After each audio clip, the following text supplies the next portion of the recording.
Mio. My name is Bo Mazzetti, Chairman of the Rincon Band of Luiseño Indians. I'm also the President of the Southern California Tribal Chairmen's Association, and I also have the honor to serve as the Chairperson of the California Tribal Chairpersons Association. The California Tribal Chairpersons Association has come together with the tribes throughout the state to unite for unity, strength, and develop a strong voice, not only in California, but at the national level also. The tribes, our goal is to protect one another and to stand as one. California Tribal Chairpersons Association asks you to join us in this year's honoring and presentation for American Indian Day. This year's theme is Healing Nations, Protecting Elders, Women, and Children. Tribal leaders, you will always be faced with the continuing challenge and hardships of keeping our sovereign status. The leaders before said it's going to be hard. It was hard for them. It's going to be hard for us too. But that's our responsibility as leaders, to take that journey, take that step. That step is now our responsibility, to take the step down the journey, to continue our sovereignty, to continue the protection of our people, to continue the protection of our land. That's our responsibility. We should pass that on. We're given a short period of time to help. As leaders, we need to make the most of that time. California tribes have come together for the purpose of strengthening and being unified. Together, we have the strength and unity that's needed to go down the right path. We need to take that step. That's our responsibility. To all California Indian people, the California Tribal Chairpersons Association welcomes you and wishes that you will join us over the next few days in the events and the presentation of sharing our cultures and our traditions with each other, which is our way. I would like to share to my people, the Rincon people, my thank you for their support and letting me be their leader. Their support provides me the opportunity to be able to watch out for them, which is my role and every tribal leader's role. Watch out for your people, watch out for your government, protect your land. That's our responsibility as leaders, and I thank my people for that opportunity. At this time, it's my honor to introduce my friend and past chairman of the Salmon Band of Mission Indians, as well as being our first California Indian in the state legislature, James Ramos. Assemblyman Ramos will open up the prayer for the Southern California tribes for today. Thank you. Assemblyman. Hi, my name is James Ramos. I'm an Assembly member for the 40th Assembly District and chair of the Native American Select Committee on Native American Affairs. We also sit as the first California Indian elected to the state legislature. I'm Serrano in Cahuilla, and I reside on the Salmon Indian Reservation. And in our culture, prayers are also offered in song. This is a Serrano Bighorn sheep song that I'd like to offer as a prayer and ask permission from all the different tribes that are being represented on California Native American Day to offer these songs on behalf of our people.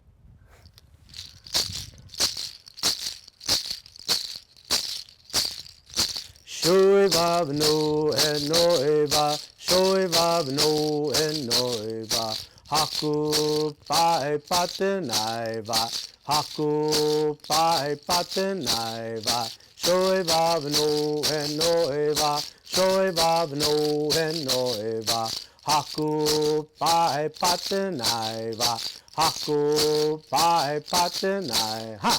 Shoiva no and noiva, shoiva no and noiva, shoiva no and noiva, haku pai patenaiva, haku pai patenai, ha!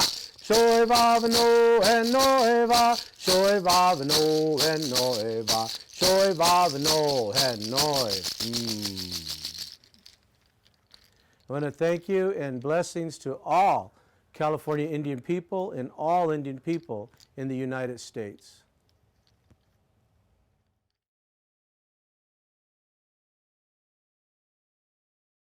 Mecha na ngataha Pomeranda kuping over chum.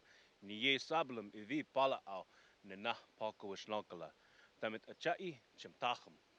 Sequeque na, sequeque na, sequeque na, sequeque na, sequeque na. Shamekuta, shamekuta, shamekuta, shamekuta, shamekuta. Sequeque na, sequeque na, sequeque na, sequeque na, sequeque na. Shamekuta, shamekuta, shamekuta, shamekuta, shamekuta.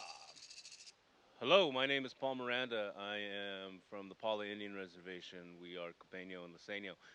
My mother comes from the Sabo clan, and my father comes from the people who live by the embankment out in Torres Martinez. We want to wish everybody a happy California Indian Day, and we're going to share some songs with you today. We wish we could be with you in person together like we normally would, but unfortunately, to the current state of affairs, we have to do things virtually. So either way, we're still going to do what needs to be done and how we've always done.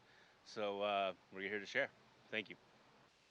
Iswit hunwit ashwit ide pumkal achi cham dewam mom yamanaka aya ya mom yamanaka aya ya mom yamanaka Iswit hunwit ashwit ide pumkal Achi cham dewam mom yamanaka aya mom yamanaka aya mom yamanaka. California Indian Day, it's very important to us, and I think it was very important that we were recognized, and because we went through a lot, California Indians, and we're still here today, and we're always going to be here. So it's very important about California Indian Day, and that's why we're here celebrating it to you live right here at Paula Indian Reservation. This is where we are, and this is where we're singing from. And on behalf of the Intertribal Bird Singers and Paula Band of Mission Indians, I want to thank you guys. Hopefully you guys enjoy. Thank you. Etamo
want to thank you guys for listening, and hopefully you guys appreciated these bird songs from down here in Southern California.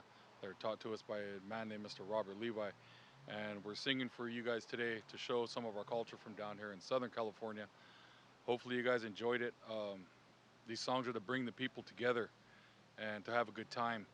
That's what these songs are for. And like the old man used to say, if you guys felt it in your heart, you guys made it feel, you guys felt good, our job's done.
Hello, my name is Charlene Ann Chamberlain.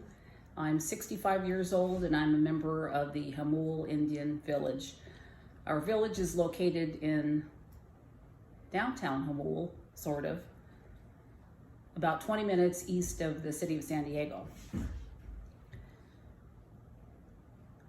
I grew up on the reservation, the only child in the early 1960s. I guess I didn't realize I was lonely. I was the only child and I did a lot of hiking and walking, and since we live in a wildland area, I didn't encounter any snakes at all for as much hiking as I did all over the reservation. Well, the reservation's small, but the mountainside is bushy. So there was very few people that lived here during that time. We had no running water, we had dirt floors, our houses were made from scrap lumber. My bedroom had a wall carpet, if you can believe that. And we had 2 wood stoves. I thought we were rich. Kerosene lamps, and we hauled our water from the well probably maybe 100 yards away from the house. That was a daily occurrence, and we didn't have a refrigerator, so any foods that we got, like hamburger or something, came from the store, which we had to walk to get to. I remember we paid 50 cents a pound for hamburger.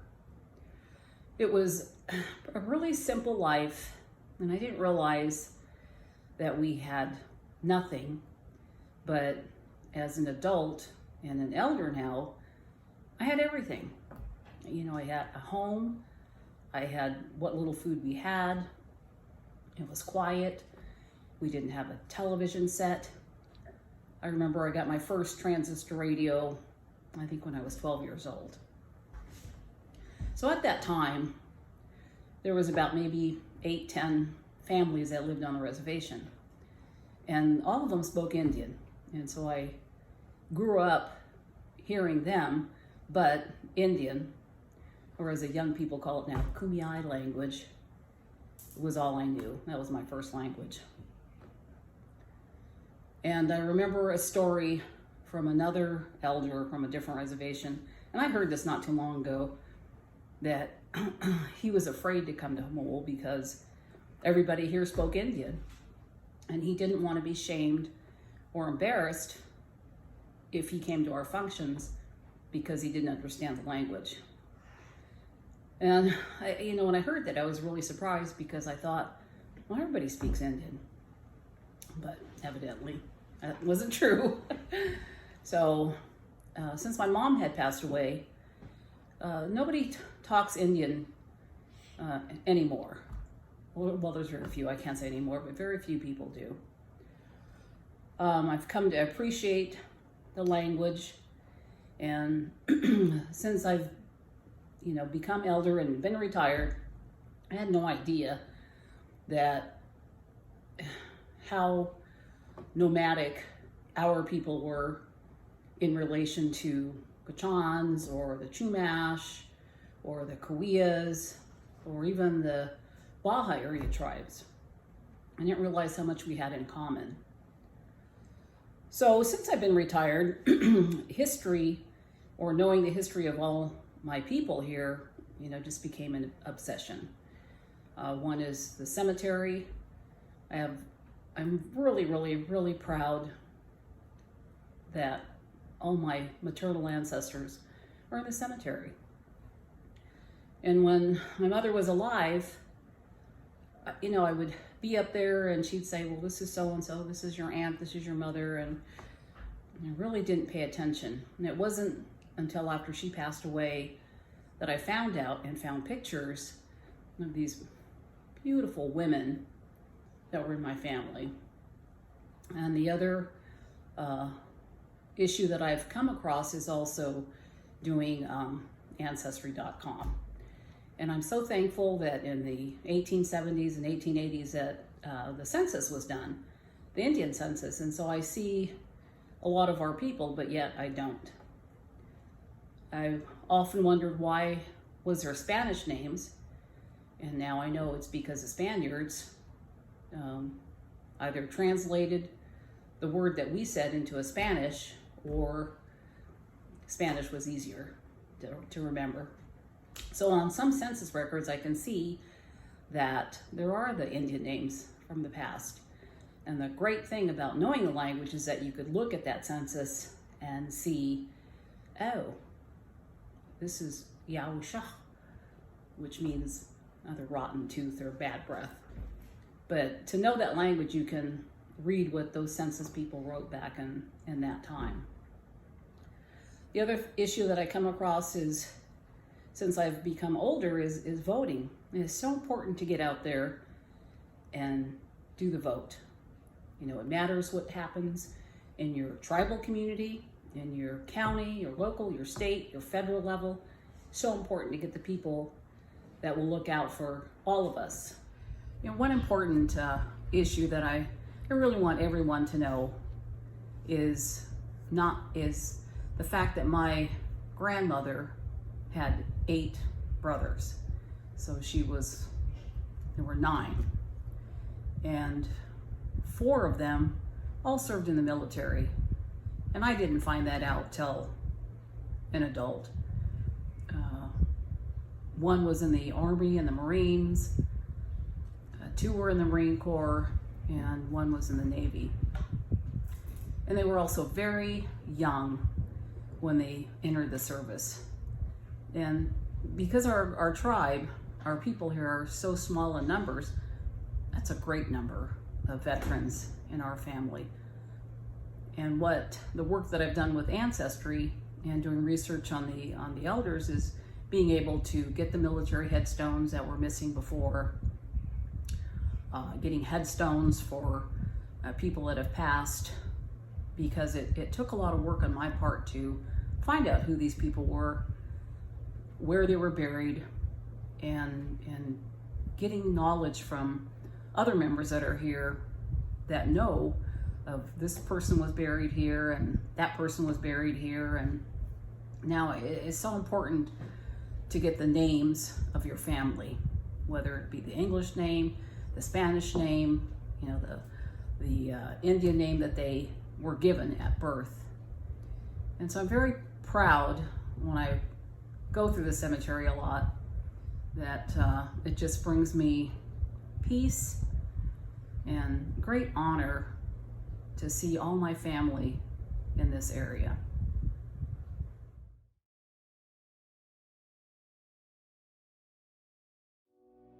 Our people are survivors. We do what it takes to persevere.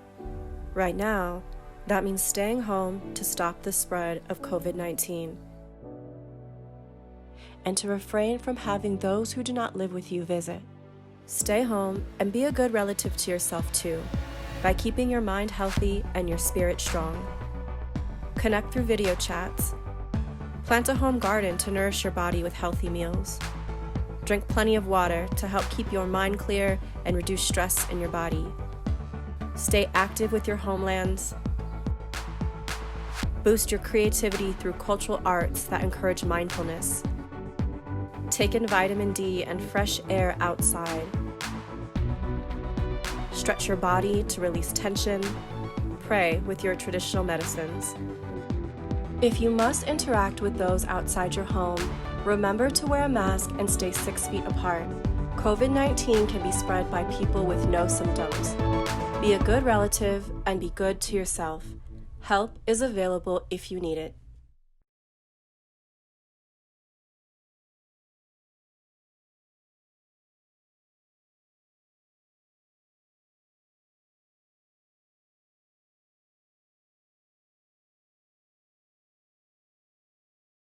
Iaqui, Neck Now Shirley, Trinidad Rancheria has developed an interactive cultural event called A Passport to Our Past, Present, and Future, showcasing our Yurok culture through 11 display stations or passport destinations. Participants each receive a passport with a page for each of the destinations, which they use to visit each display, getting their passport stamped after participating in many activities at each station. The cultural topics cover history and government, men's and women's regalia, language, basketry, traditional foods, canoe, and much more. Since we're going virtual this year, we're unable to share this amazing experience with you. So we've selected 3 destinations to share: basketry, Yurok language, and a traditional salmon stick barbecue. You'll get a brief glimpse into Yurok culture of the Trinidad Rancheria. Waklau.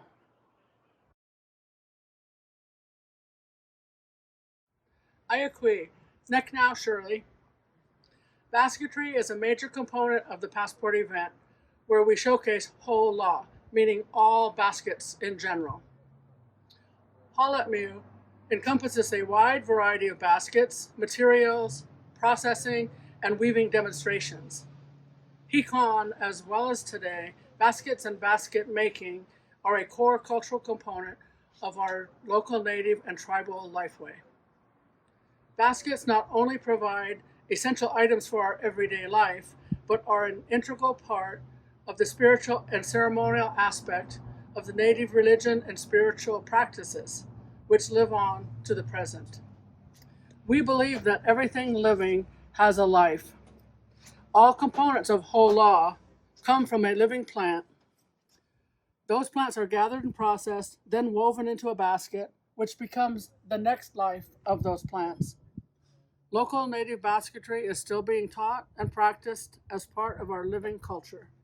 When weaving, basket songs are sung to the basket in progress and become a spiritual part of the life of that basket. All members of the family can gather materials. We gather native species, such as bear grass. This is dried bear grass. It's more green when it's fresh. That is the white color in baskets. These 2 baskets were the first and second basket that my niece made when she was 11. You can see that progress was made between her first and second basket. This is spruce roots or wah peg, and that's gathered from the roots around the spruce tree, and it's used to weave around the willow sticks.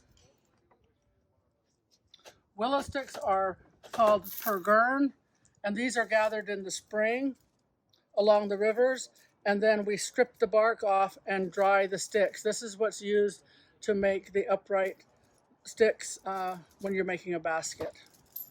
So the roots would be woven around the sticks, and I'll show you that in a minute. These are willow roots, and we also use maidenhair fern, which is the black color in baskets.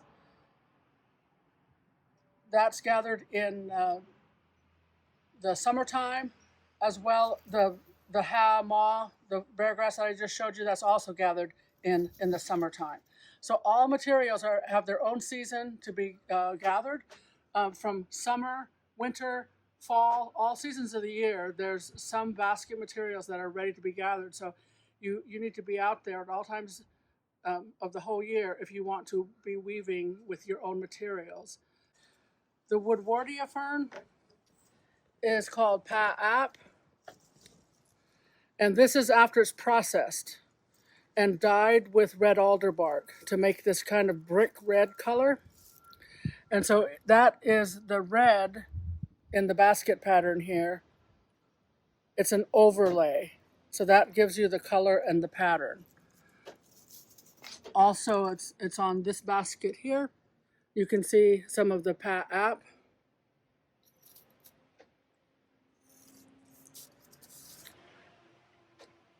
So I'll show you how these baskets were woven.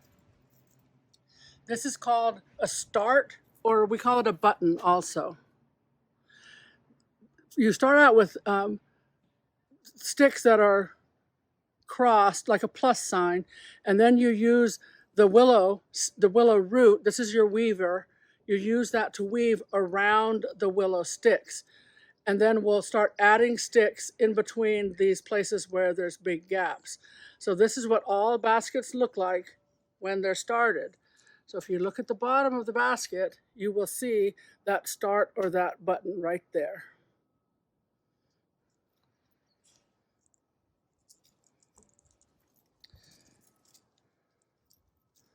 These two show baskets in the next step where I've added more sticks and did more weaving around with the willow root. This is as the basket gets a little bit bigger.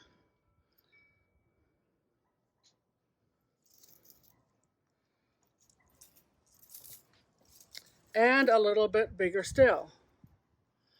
So this is where I've added a little bit of color. So I've added a row of ha-maw, the bear grass.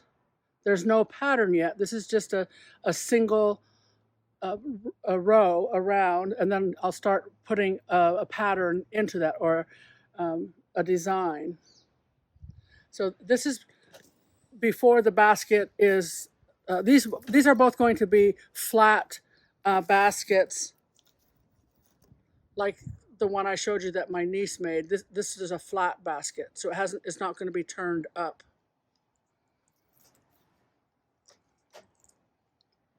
Here's a miniature gambling tray that I'm working on. I haven't finished the edging yet, but I did cut the willow sticks off so it would be easier to handle. So this will be a miniature gambling tray. It has one row of ha-maw. The white has several rows of the pa-ap, and then the rest of it is root. The brown part is the willow root. And here's the back before it's cleaned. So this will all be snipped and scraped. So the back will look more smooth when it's all snipped and scraped off. Now I'll show you some of the types of baskets that we have. This is a na'os, or baby basket, and the shade cover. So the baby would sit in the basket, and their legs would hang over, and you'd carry them throughout the day in this na'as. There's a baby or doll na'as for play, so you'd put your little doll in there and have a miniature. That has pa'ap and hama.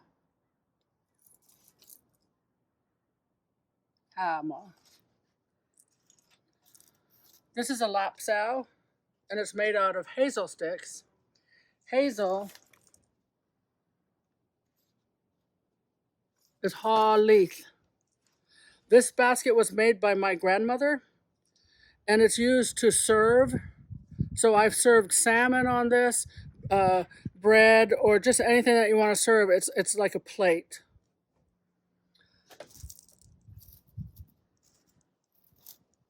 This one is also a lapsao, and it's turned up a little bit, but it's also a serving basket. This one was also made by my grandmother before she passed on.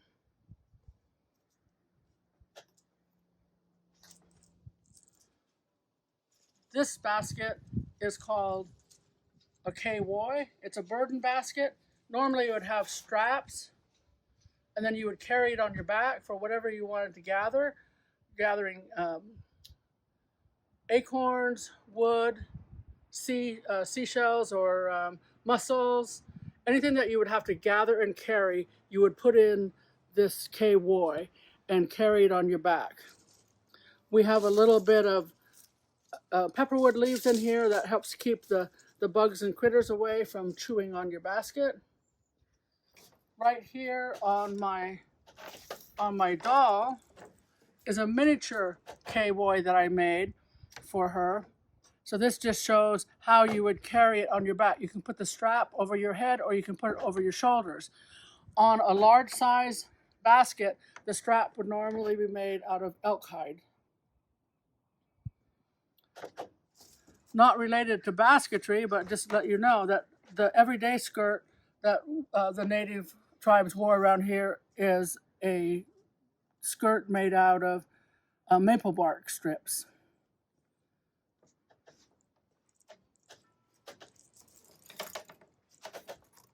This basket with the bottom cut off is called a Sycuan, and this is a small acorn pounding basket.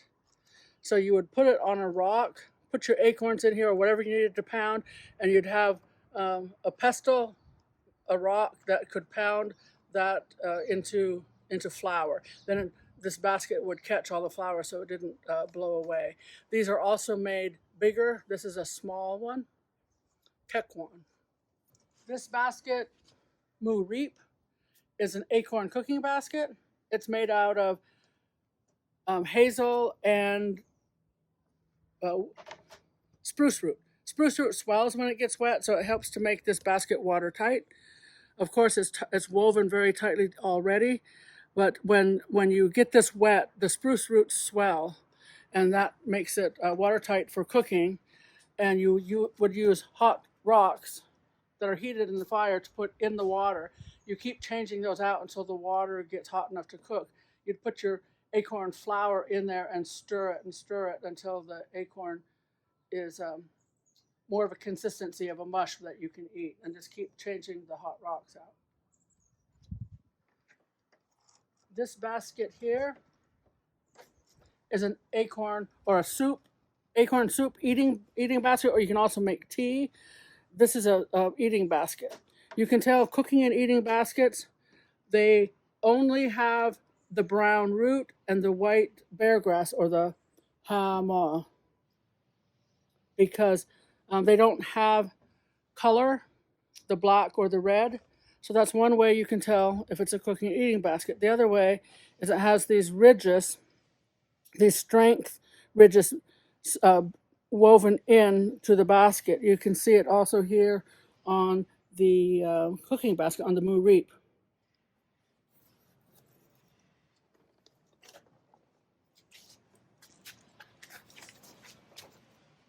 This basket is a luman, and It's a model of an eel trap.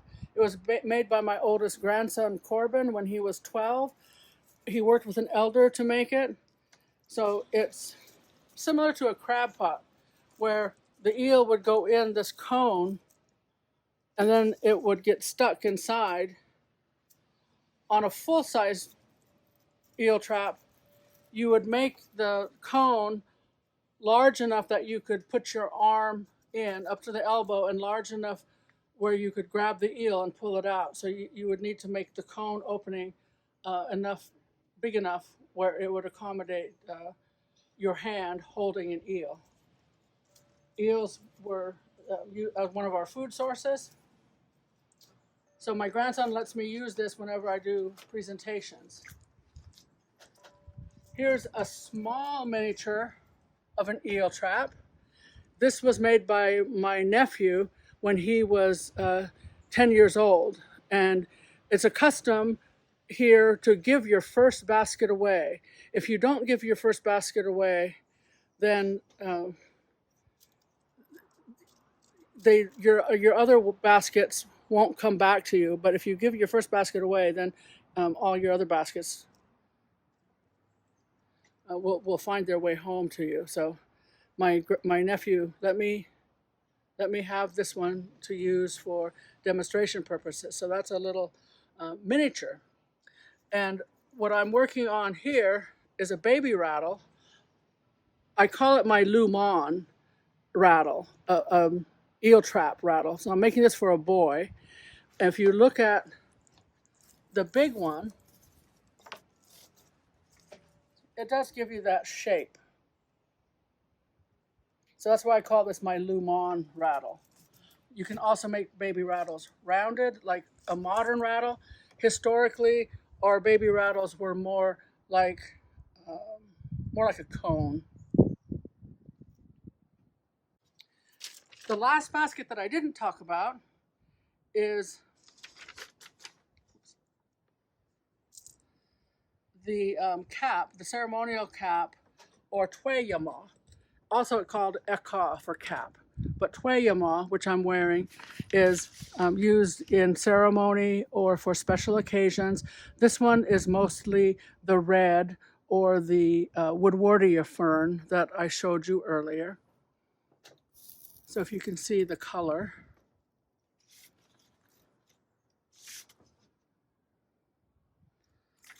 Of the app.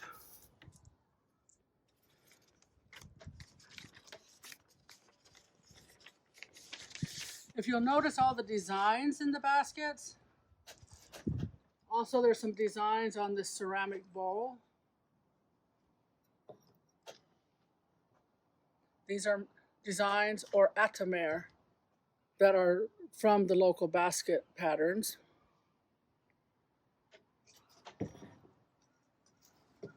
So the designs are largely geometrical, and they're taken from nature. So there's frogfoot, quail topknot, crab, swallowtail, and this one on this little different kind of bracelet is friendship. So some other designs are snake nose, sturgeon back, grizzly paw, a lot of different designs from nature. It would take a lot longer than the time we have here today to show you everything about basketry, but because of the COVID pandemic and the shortening of the time and making this virtual, we're able to just give you a snapshot of all of our whole law. So, Keech Warriorch, we're finished. Wak Lao, thank you for listening to our whole law presentation today. Wak Lao.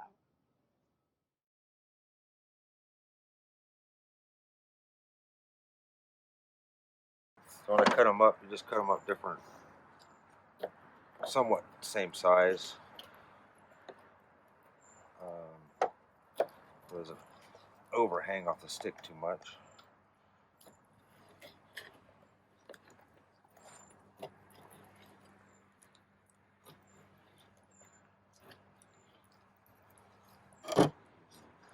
tiny palm. What are the tiny palms? So when you put the stick on, you kind of feel where the skin is along the meat. And just follow that skin along and just kind of guide it through.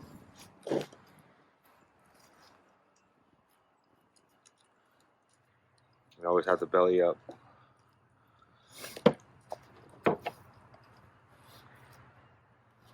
kind of have to feel where the skin's at and just kind of guide it along.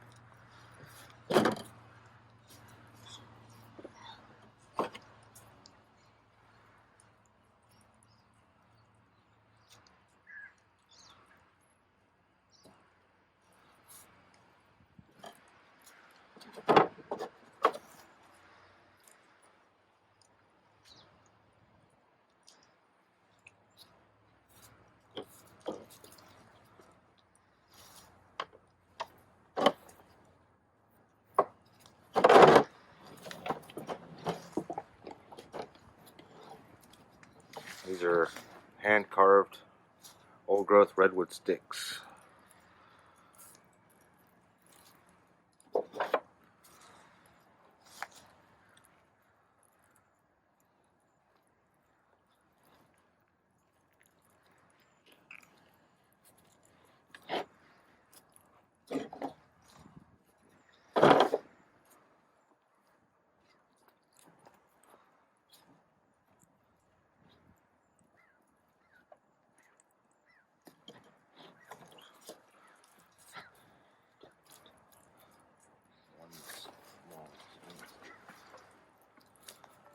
This guy.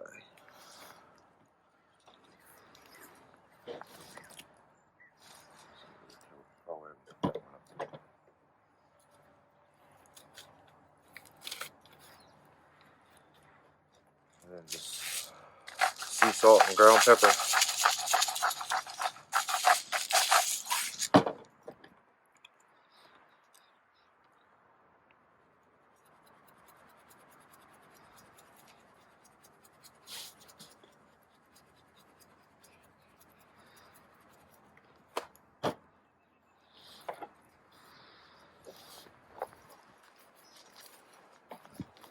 Just stick it in the ground next to the fire. And depending on how the fire is going, you can lean them forward, angle them, or move them back if it's too hot.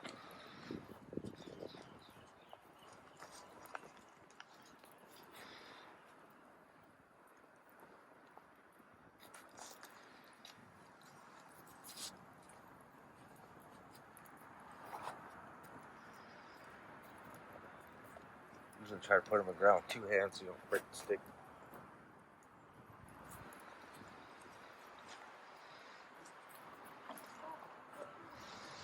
Depending on how hot the fire is, how close it is to the fire, it could take anywhere from 30 to 45 minutes to cook.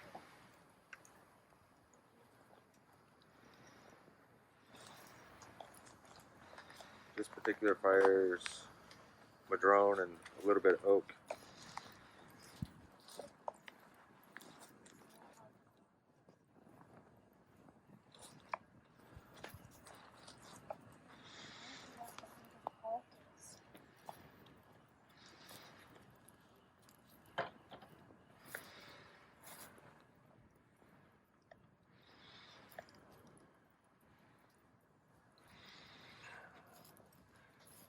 If the meat or the fish you can spin the stick around, cook different sides.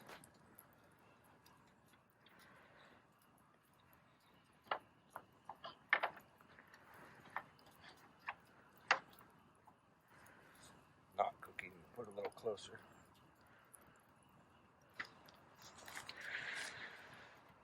So when the fat's all coming out, they're pretty much done, ready to pull off. So we'll just take them over.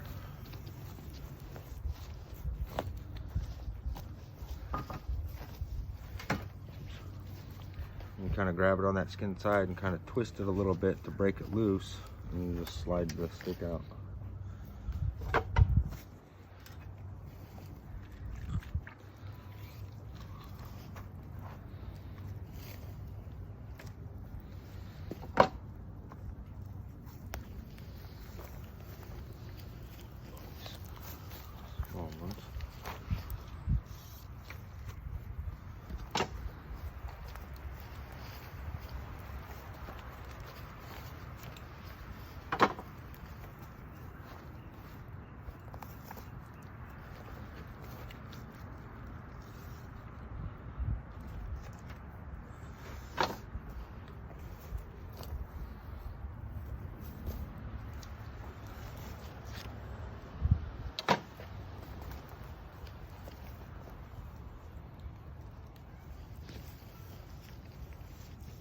they're not done, you just turn them and lean them in a little bit towards the heat.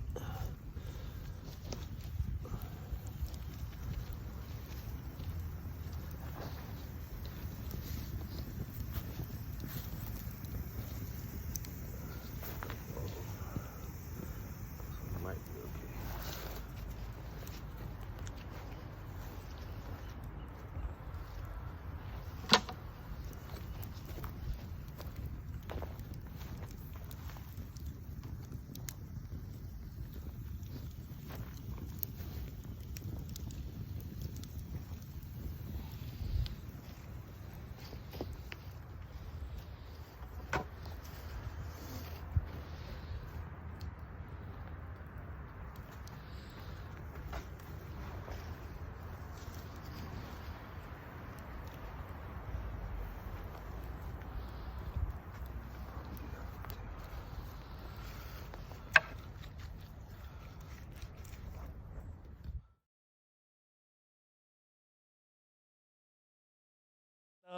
I'm going to prepare some vegetables here. Earlier we had some students that were cutting up the vegetables here, and they were able to help us out with peeling the potatoes and also cutting the onions and also the green beans here. Oh, dropped that one. Start all over. But anyways, they were able to help us out here. They were able to cut the potatoes and the squash and also some of these carrots and onions. So this is one of the main vegetables that we utilize in any type of soup. Carrots, onions, and celery is considered one of the most important vegetables of this soup. You can leave it right there. So we always try to utilize these vegetables in a good way like that. A lot of these vegetables, like I said earlier, are native to this land. So, you know, we're always utilizing these vegetables. Some of these vegetables nourish us really well. Some of us, we utilize some of these foods for medicine as well. So it keeps us safe, keeps us healthy, nourishes our bodies in a good way. So after you put the meat into the soup, it starts to turn brown.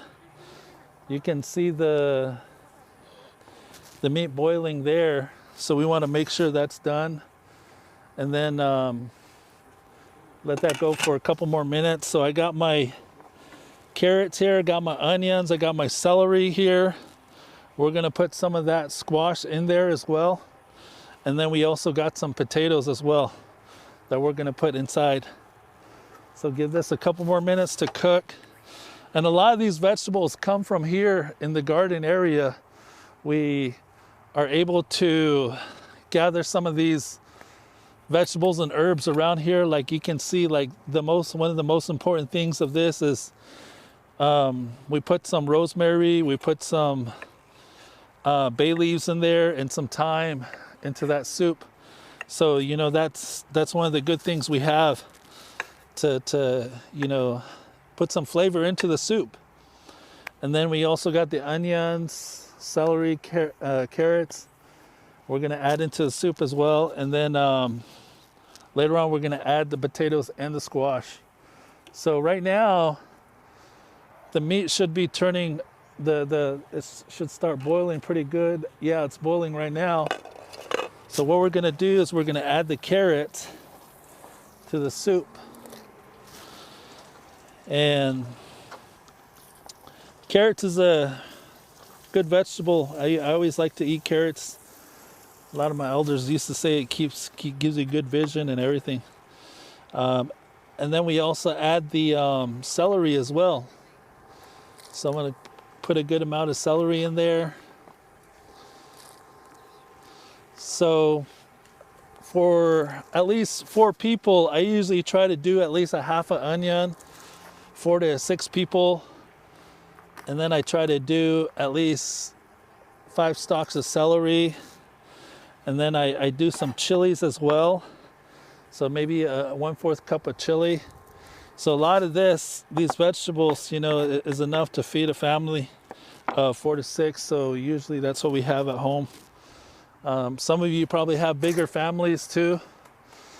So if you have bigger families, you know, it's always good to put a little bit more in there as well. So this soup, we're gonna let it boil a little bit more when the vegetables are done. Earlier, we were able to put a soup together just for the finished product. So we got the soup on the fire right now. So that's gonna be finishing up pretty soon. We're gonna be able to prepare that in a little bit. So all these extra stuff that we cut up is gonna go into the compost, so nothing goes to waste. Everything is utilized in a good way. We try to, you know, keep everything self-sustaining. So when we're feeding our vegetables, you know, our farm, you know, we put everything back into the ground. So that takes another separate technique as well. It's a part of the mastery process as well, learning how to do compost, learning how to do the planting of the vegetables and everything going on there. My brother usually does that with Aaron here as well. So they do a lot of good things like that. We're always trying to encourage people to get involved in that way, to learn the process of farming and cooking, you know, going back to that self-sustaining life. So we got a nice good mix going on here.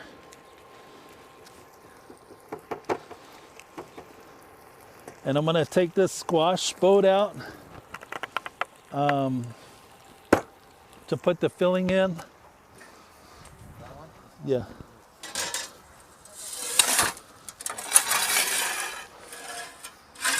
It's almost there, right? Yeah, should I put it in? You can put it right. Yeah. So what we're gonna do is we're gonna add this right here. As you can see, we got nice, good sauteed vegetables and meat that's gonna go inside the squash boat over here. So this is we always try to, you know, utilize everything we have here. This is gonna go back in the oven for a few more minutes. We're gonna utilize some of the cheese, even this out pretty good. So you guys can do this sometime with your family to share some food with them. You know, make a dish or share it with your relatives, maybe during a potluck and stuff. So we're gonna get this soup going right here again. Yeah, that's one of the most important things that we do. This is showing our gratitude as well. Tomorrow there's gonna be another segment of where we're gonna go into the gratitude portion of this GONA process. But other than that, if you guys have any questions you guys wanna ask, feel free to go into the chat box area and put your questions there. We're gonna take care of this food here. So we want to be able to share some of this soup as well with them. So a lot of these things are good things. So we want to make sure that we give something back to the land like this, you know, something back to the land and for allowing us to have all these good things. So I just want to say thank you very much. We're going to say a little prayer here. So give us a few moments here.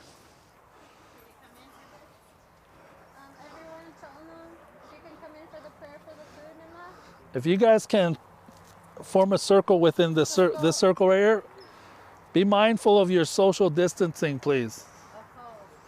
We want to make sure we want to create a good practice here for our relatives. Okay. Okay, I'm going to say a little prayer here. Father, Creator God, I ask that you bless each and every one of us here.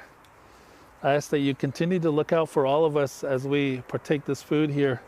I ask that you continue to look upon us and give us strength, courage, wisdom, values to take care of one another as well. And I want to say thank you for all the people that were able to go through this process with us. Thank you for all the hands that have helped and make this possible. This We Are Sacred GONA 2020 I want to say thank you to each and every one of you that were able to partake in this and put your efforts in there. You know, some of you guys had a helping hand over here in the kitchen as well. So I just want to say thank you all very much for allowing us to do this with you guys as well.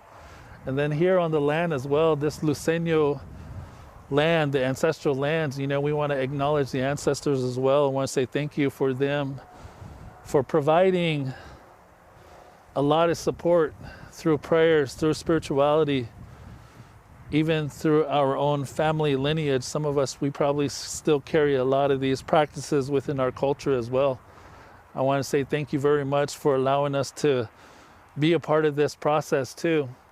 And interdependence here right now, we count on one another here, and this is the exemplary model of what interdependency should look like. The process of how we should follow through the practices of what we do. Once, when our ancestors were here, they probably did the same thing as well. So I just want to share that much, and also this little prayer that I'm talking here. Bless this food and let it nourish us in a good way.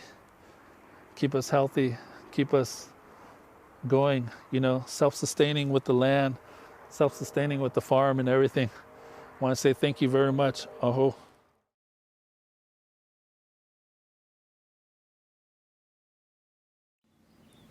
Sycuan Intertribal Vocational Rehabilitation. Our mission: the Sycuan Intertribal Vocational Rehabilitation Program provides vocational rehabilitation services to American Indians with disabilities living on or near the 12 consortia reservations of the Kumeyaay Nation. Consistent with their individual strengths, resources, priorities, concerns, abilities, capabilities, interests, and informed choice, so that they may engage in competitive, meaningful employment. Eligibility requirements: must be an enrolled member of a federally recognized tribe, must live in San Diego County, must have a physical or mental disability. Disability must cause a substantial impediment to employment. How to apply: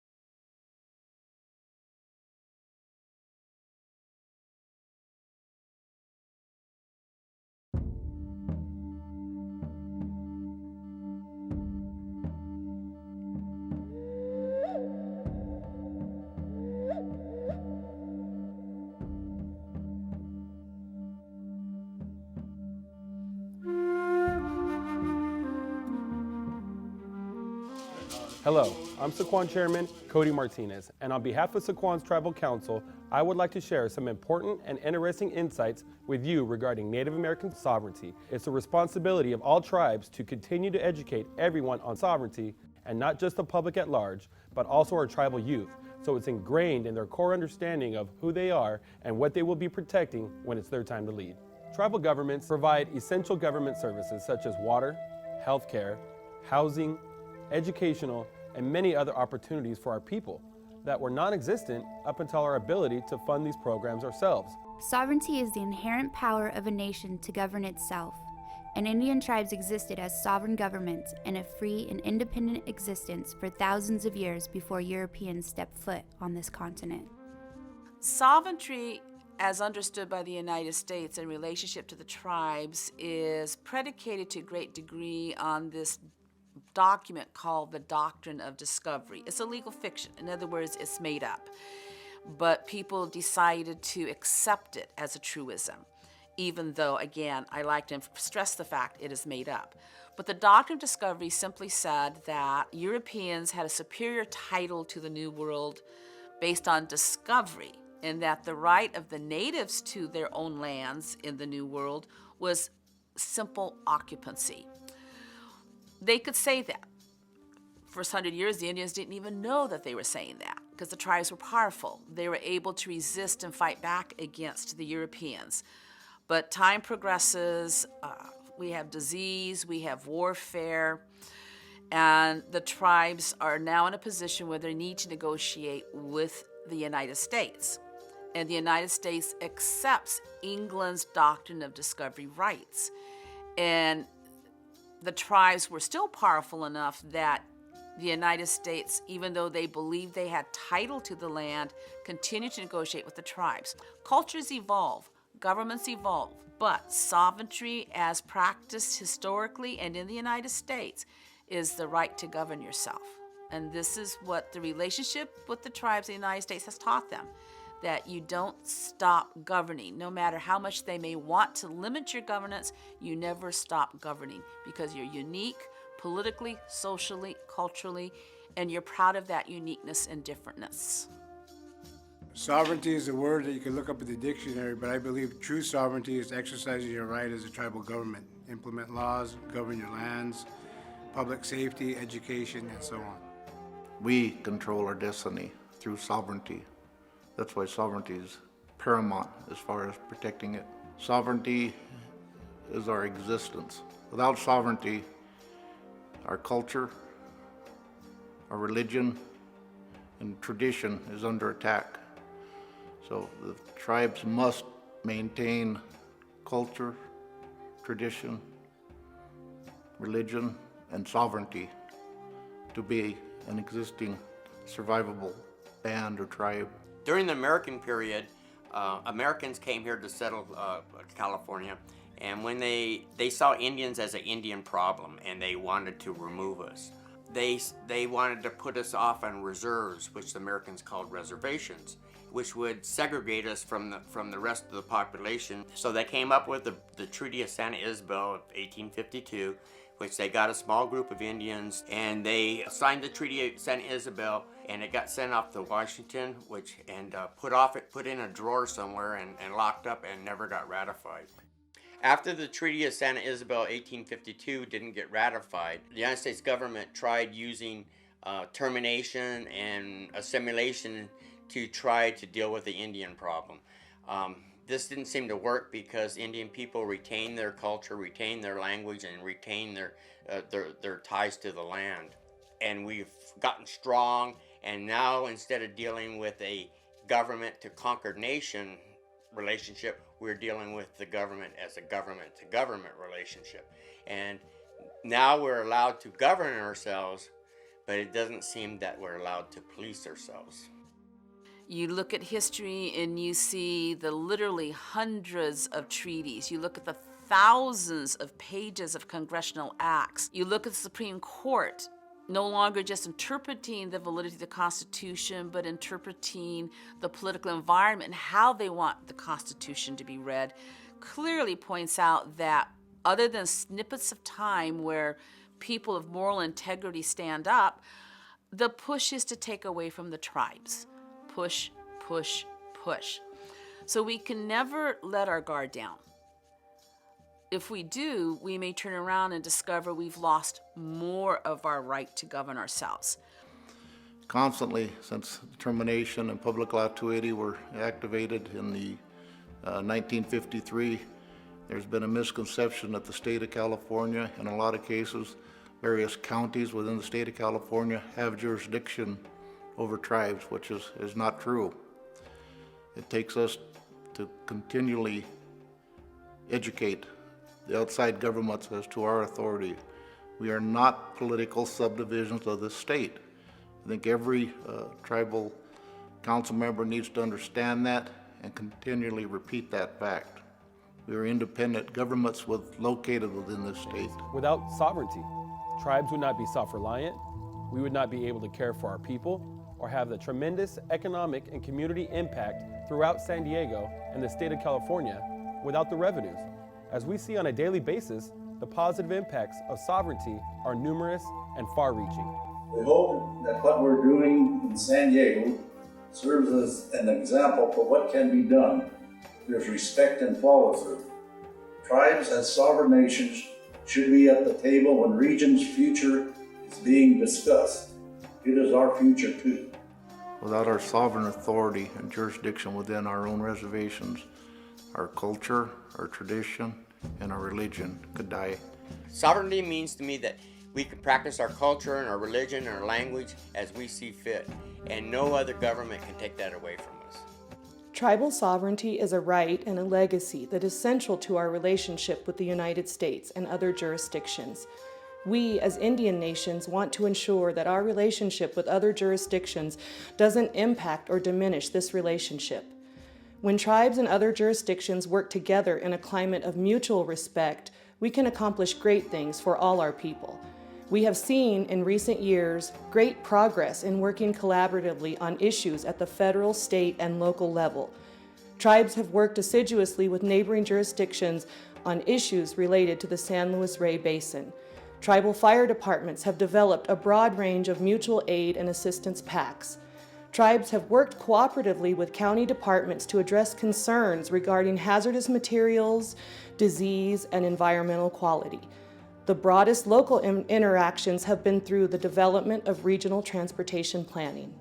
As we move toward the future, climate change, energy, water, and habitat preservation are just a few of the many areas where we can establish sovereign relationships that can create synergies of purpose. Economic development on the reservations has been and can be a major addition to the economies of tribes and our neighbors. We understand those times when actions have negative impacts both to and from the tribes, but just as important, we should acknowledge the positive impacts of tribes to the region. Sovereignty is life for us as a people. With mutual respect, as well as the development of mutual trust and understanding, we can build a bright future for all our people.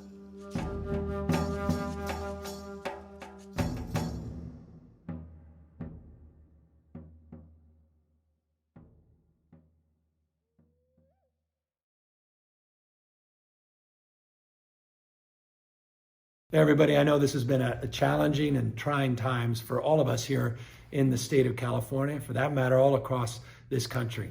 Pretty much every day someone asks, well, what can I do to meet this moment? Well, one thing you can do to meet this moment is to take a few moments of your time and fill out a form, the census form.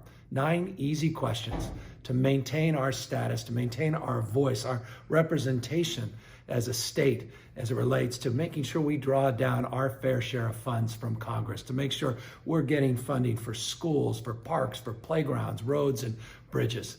Please take the time, answer those 9 easy questions, take a moment, fill out that census form. You can go to my2020census.gov and make it happen today.